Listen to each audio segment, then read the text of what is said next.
Nearly 2,000 years ago, a Roman philosopher looked at the people around him and made a strange claim.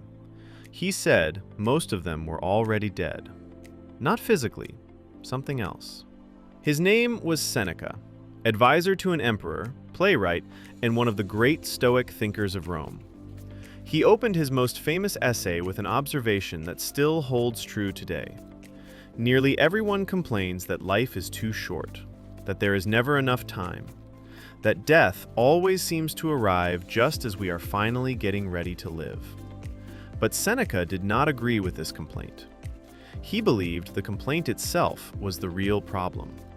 His argument was simple, and it still cuts deep today. Life is not short. We make it short. We are not given too little time. We waste the time we are given. Think about how careful most people are with money. If someone tried to take even a small amount from us, we would notice immediately and we would fight for it. But time, the one resource we can never get back, we hand away without a second thought. To pointless arguments, to distractions, to other people's demands.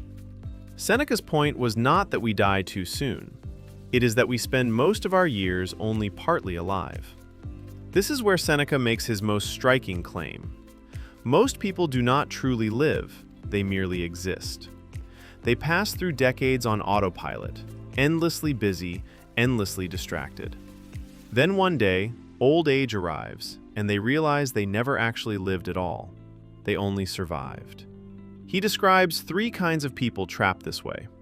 The first are consumed by ambition, chasing status, promotions, other people's approval. They spend their entire lives working for a future that keeps moving further away.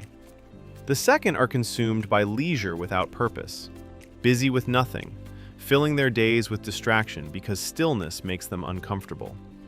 The third, Seneca says, are the most tragic of all. They spend their whole lives preparing to live, always waiting for the right moment. Retirement, next year, when things finally settle down. And then death arrives before that moment ever comes. So what does it actually mean to be alive, according to Seneca? Real life only begins the moment we stop merely reacting to our days and start being deliberate about them. Not adding more activity, the opposite, subtracting what does not matter. He points to philosophy specifically, not as an abstract subject, but as the practice of paying attention, of noticing how you spend your hours, of asking, honestly, whether today was actually lived or simply passed through. Seneca's most famous line on this may be his sharpest. It takes an entire life to learn how to truly live. And that is not meant to discourage you. It is meant to wake you up. You do not need to become a Roman philosopher to apply this. You simply need to ask yourself one uncomfortable question today. How much of my life this week was actually lived, and how much just happened to me? Seneca was not warning us that death comes too soon. He was warning us that we sleepwalk through the only life we get. If this made you think differently about your time, subscribe. We will be exploring more Stoic ideas like this every week.